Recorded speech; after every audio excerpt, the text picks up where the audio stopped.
Hello everyone, hope you all are fine. Welcome to Crescent Explorer channel. Now let's start our today's class. आज की हमारा जो class है और हमारा जो टॉपिक है वो है child centred learning and it's characteristics and progressive education पे।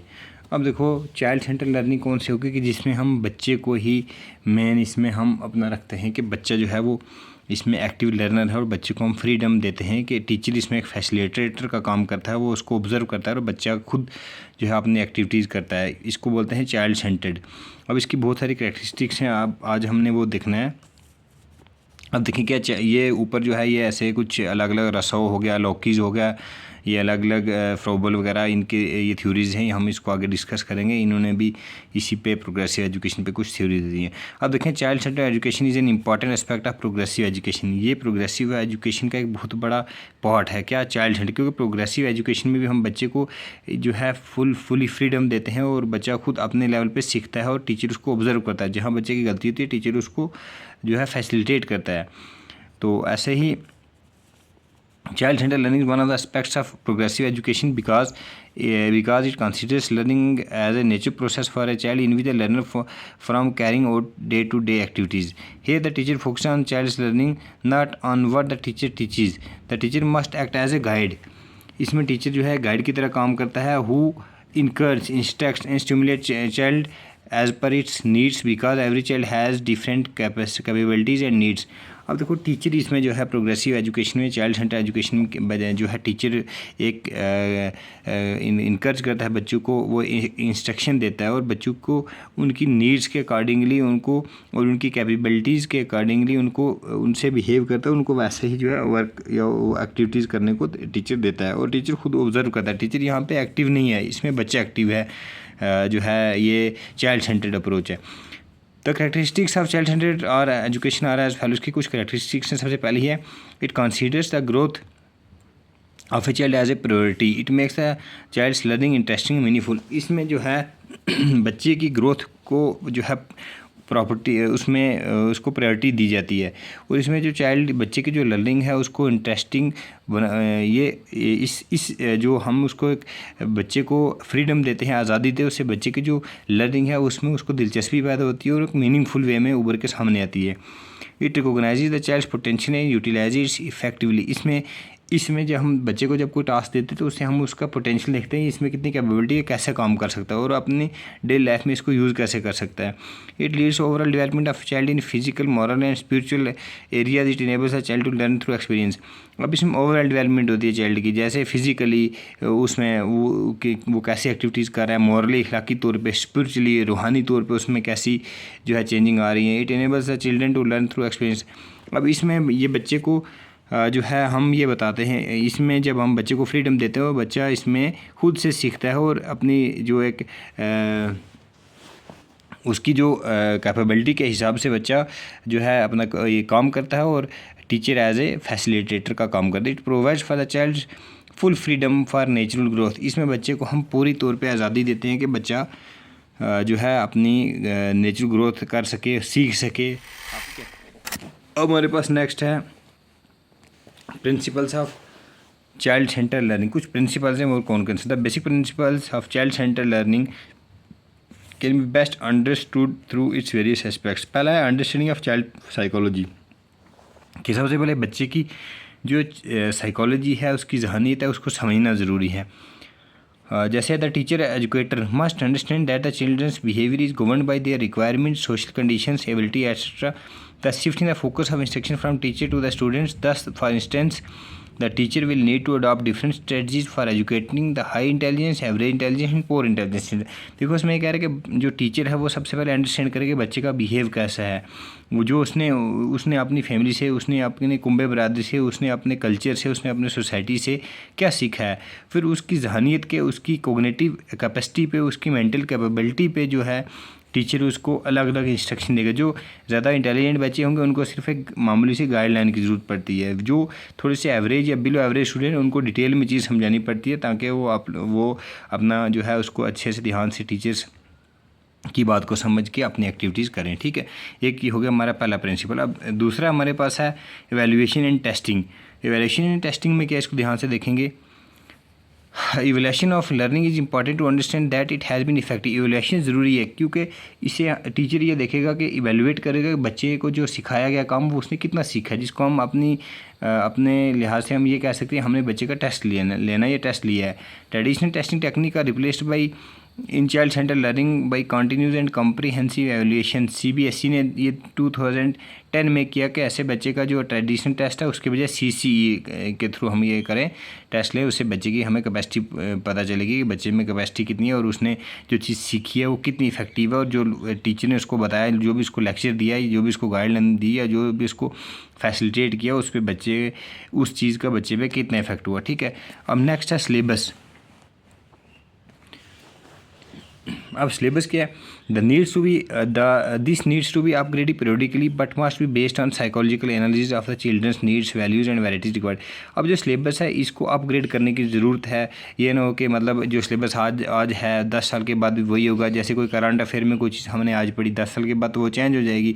तो इसलिए सिलेबस को अपडेट करना ज़रूरी है, और इसमें जो बच्चे की साइकोलॉजी है उसको भी मद्देनज़र रख के, उसका भी ध्यान रख के तो हमने सिलेबस फ्रेम करना है। ठीक है, it should be flexible to take care of all types of learning. ये इतना फ्लेक्सिबल होना चाहिए कि हर बच्चा इसको जो है समझ सके, सीख सके। सिलेबस हार्ड नहीं होना चाहिए और ये बहुत फ्लेक्सिबल होना चाहिए, और जिससे बच्चा जो है इजीली किसी चीज़ को ग्रास्प या अंडरस्टैंड कर सके।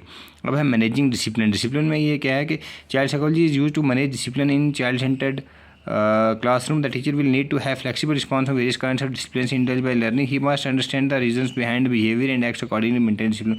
अब बच्चे यहाँ पे बच्चे का कैसा बिहेवियर टीचर को समझना है कि इसने अपनी सोसाइटी से, अपने समाज से, अपने एरिया से, अपने पीर ग्रुप, अपने क्लासमेट से, अपने ग्रुप से क्या सीखा और उसमें उसका डिसिप्लिन मेंटेन है या नहीं। अगर उसमें वो बच्चे में ठीक है आदतें, उसमें उसकी हैबिट्स, उसकी आदतें, उसकी एक्टिविटीज़ अच्छी हैं तो ठीक है, नहीं तो टीचर एज ए फैसिलिटेटर यहाँ पे बच्चे को थोड़ा गाइड करेगा ताकि वो एक डिसिप्लिन मेंटेन रख सके। नेक्स्ट है प्रैक्टिकल ओरिएंटेशन। प्रैक्टिकल ओरिएंटेशन में आपको बता दूं कि जैसे बच्चे को ना प्रैक्टिकली चीज़ एक्सपेरिमेंट करके प्रैक्टिकल करके बताना चाहिए, ना कि उसको रटा मरवाया जिसको रोड मेमोराइजेशन नहीं करवानी चाहिए। उसको समझाना चाहिए टॉपिक ताकि वो उसको अपनी डेली लाइफ में प्रैक्टिकली यूज़ कर सके। इस बस इसमें इतने जो है याद रखें। अब नेक्स्ट हमारे पास diagnosis and mending of problems. Various kinds of problems occur in classroom. अब बच्चे को एक क्लासरूम में बहुत सारी प्रॉब्लम्स आती हैं, जैसे कि बहुत सारी प्रॉब्लम, जैसे कि बच्चे को जो है उनका जो पीर ग्रुप है, उसकी जो एज के क्लासमेट हैं वहाँ पे वो उसको तंग करते हैं अगर, या उसको पढ़ने नहीं देते, या बच्चे को अगर आई साइट वीक है उसको हम लास्ट में बैठा दें तो वो भी उसके लिए दिक्कत बनी है। टीचरों को ये सारी चीज़ देखनी है ताकि वो बच्चे की प्रॉब्लम को डायग्नोज कर सके और उसके अकॉर्डिंगली बच्चे को क्लास में अरेंजमेंट करके उनको बैठाया। That teacher must understand how to categorise each problem and find a solution of it by using his knowledge of child psychology. अब टीचर बच्चे को देख के उसमें जो है चेंजिंग कर सकता है क्लास में कि इसको किस चीज़ की नीड है। इसकी प्रॉब्लम को पहले डायग्नोज करो, फिर उसको हम जो है इनरिचमेंट करते हैं, उसको हम जो है प्रॉपर वे में अंडरस्टैंडिंग कैसे हमने अंडरस्टैंड करना है कि उसको प्रॉपर वे में हमने कैसे बिठाना है, कैसे उनको अरेंज करना है, कैसे मैनेज करना है, ताकि बच्चे की जो है टीचिंग लर्निंग जो एक्टिविटीज़ है वो एक इफेक्टिव मैनर में सामने आ सके। हमारा प्रोग्रेसिव एजुकेशन। अब प्रोग्रेसिव एजुकेशन को हम देखेंगे। प्रोग्रेसिव एजुकेशन एक्चुअली में ये होती है कि ये भी एक चाइल्ड सेंटर्ड है कि जिसमें हम बच्चे को फुली एक फ्रीडम दें। जैसे जॉन डेवे एक हमारे पास साइकोलॉजिस्ट थे, उन्होंने कहा कि लर्निंग जो है वो लर्निंग बाय डूइंग होनी चाहिए, कि बच्चा जो सीखे वो कुछ न कुछ करके सीखे। जी फिर ऐसे ही हमारे पास डॉक्टर मौरिया मोंटेसरी है, वो कहती है कि child is like a sponge, के बच्चे का एक स्पंज की तरह है। उसको जब निचोड़ोगे तो उसमें से कुछ ना कुछ हमें मिलेगा। जब बच्चे को खुला छोड़ दोगे, उसकी हम एवेल्यूशन नहीं करेंगे, उसकी सीसी नहीं करेंगे, हम उसका एवेलुएट नहीं करेंगे, उसका टेस्ट नहीं लेंगे, तो हमें उसमें से कोई पता नहीं चलेगा। ऐसे ही जो है और बहुत, जैसे फ्रेडरिक फ्रोबल है, उन्होंने कहा कि बच्चा प्ले वे मेथड से सीखता है। उन्होंने किंडरगार्टन का एक कॉन्सेप्ट हमारे सामने लाया, मैं भी आपको अभी डिटेल में बताया। से रसाओ है हमारे पास, और बहुत सारे साइकोलॉजिस्ट हैं। अब हम नेक्स्ट देखते हैं। हमारा नेक्स्ट है टॉपिक इसी का प्रोग्रेसिव एजुकेशन। अब इसके कुछ कोर प्रिंसिपल्स हैं प्रोग्रेसिव एजुकेशन के। एक प्रिंसिपल है कि लर्निंग बाय डूइंग। जैसे मैंने आपको अभी डेयरी का बताया कि बच्चे को ना प्रैक्टिकली और एक्सपेरिमेंटली चीज़ें सिखाई जाए, ताकि जिससे बच्चा, आपने देखा अब आप कोई चीज़ अगर सरसरी देखते हो आपको नहीं याद रहती, अगर आप उसको ध्यान से पढ़ते हो तभी भी, लेकिन जिस चीज़ को आप देखते हो सुनते हो, जैसे कोई वीडियो होगी, कोई मूवी होगी, वो आपको देर तक याद रहती है। तो कहने का मतलब कि लर्निंग बाय डूइंग, जो बच्चे को आपने सिखाना है उनको पहले प्रैक्टिकल उस चीज़ को करवाओ ताकि बच्चा उसको ध्यान से सीख सके। नेक्स्ट है इंडिविजुअलाइज्ड इंस्ट्रक्शन। अब इंडिविजुअलाइज्ड इंस्ट्रक्शन का मतलब ये हो गया कि हर बच्चे की मेंटल कैपेबिलिटी और कैपेसिटी अलग होती है। कोई बच्चा जो है चीज़ को जल्दी ग्रास्प करता है, जल्दी सीखता है, कोई बच्चा किसी चीज़ को, किसी कॉन्सेप्ट को टाइम लगा के सीखता है। ऐसे ही हमने बच्चों की, क्योंकि ये हमारी हाई चाइल्ड सेंटर्ड अप्रोच है, इसमें हमने बच्चों को सेंटर रखना है ना कि टीचर को।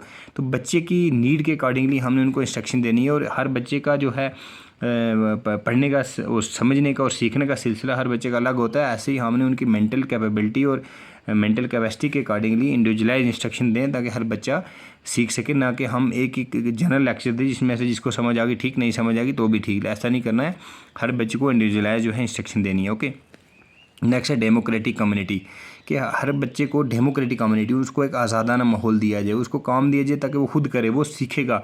खुद करने से वो जल्दी सीखेगा एज़ कम्पेयर टू के टीचर उसको करके बताए या दिखाए। The process of learning by doing is at the heart of the style of learning. Progressive education में यही है कि बच्चा खुद से काम करे, इतना आपने याद रखना है। जैसे हमारे पास कुछ अलग अलग साइकोलॉजी, जैसे लॉकी ने कहा कि ट्रूथ एंड नॉलेज जो है, सच है, वो जो इल्म है, ये नॉलेज है, वो कैसे आती है? Rise out of observation experience. कि कोई भी बच्चा किसी चीज़ को ऑब्जर्व करेगा, जैसे हम अगर ड्राइवर कोई गाड़ी चला रहा है, हम उसको 3-4 दिन अगर देखेंगे तो हमें 90% तो पता चल जाएगी क्या कर रहा है। ऐसे ही जो है बच्चा ऑब्जर्वेशन से और एक्सपीरियंस से सीखता है, ना कि हम उसको कोई कंसेप्ट पढ़ाएं, थ्योरी पढ़ाएं या उसको रट्टा मरवाएं। ठीक है, ये लॉकी ने कहा। उसके बाद नेक्स्ट हमारे पास रसाऊ ने क्या कहा है कि रसाऊ ने कहा कि थिंग्स, ये जो थ्योरी इसमें लिखी है बुक में, ये इसकी थोड़ी वर्डिंग टफ है, आपको समझ नहीं आएगी, तो इसलिए मैंने इसको थोड़ा सा एडिट किया है। इसने कहा कि Rousseau things beyond development capacity of students should not be taught to them, कि जो ऐसी चीज़ें जो बच्चे की थिंकिंग कैपेसिटी से परे हो, मतलब उनके समझ में ना आ सके, वो उनको नहीं पढ़ानी। जैसे हम अगर 4th 3rd क्लास के बच्चे को मैथ्स में डिफरेंशिएशन इंटीग्रेशन पढ़ाना शुरू कर दें, या अगर मैथ्स वाले बच्चे को हम मजमून लिखवाना, 2nd 3rd क्लास के बच्चों को एक बहुत बड़ा मजमून दे दें, या किसी पे ये आप याद करो या ये लिखो, वो उसकी थिंकिंग कैपेसिटी के बियॉन्ड है, वो उसको नहीं कर सकता। ऐसी चीज़ें हमने उसको नहीं बतानी, ये रसाऊ ने कहा। ऐसी फ्रोबल ने कहा है कि फ्रोबल ने किंडरगार्टन वाला कंसेप्ट दिया। इसने कहा है कि he laid a foundation for modern education based on his understanding that children have unique needs and capabilities, कि हर बच्चे की अलग नीड्स हैं और अलग कैपेबिलिटीज़ हैं। ठीक है, हर बच्चे की नीड्स अलग हैं और capabilities. He believed in self activities and play as essential child education. उसने कहा कि बच्चे को सेल्फ एक्टिविटी दें ताकि वो खेल खेल में सीखे। तो ऐसे ही फ्रोबल ने कहा, रसोए ने, लॉकीज ने, सब ने जो है चाइल्ड सेंटर अप्रोच दिए। तो ऐसे आप लोगों ने ये सारी चीज़ें ध्यान से पढ़नी है, और अगर किसी को कुछ डाउट है तो आप लोग पूछ सकते हैं। तो बाकी आज का लेक्चर यहीं पे ख़त्म करते हैं। आप चैनल को सब्सक्राइब कर दें ताकि लेटेस्ट और बेल नोटिफिकेशन ऑन करें ताकि लेटेस्ट नोटिफिकेशन आप तक पहुंच सके। Thank you.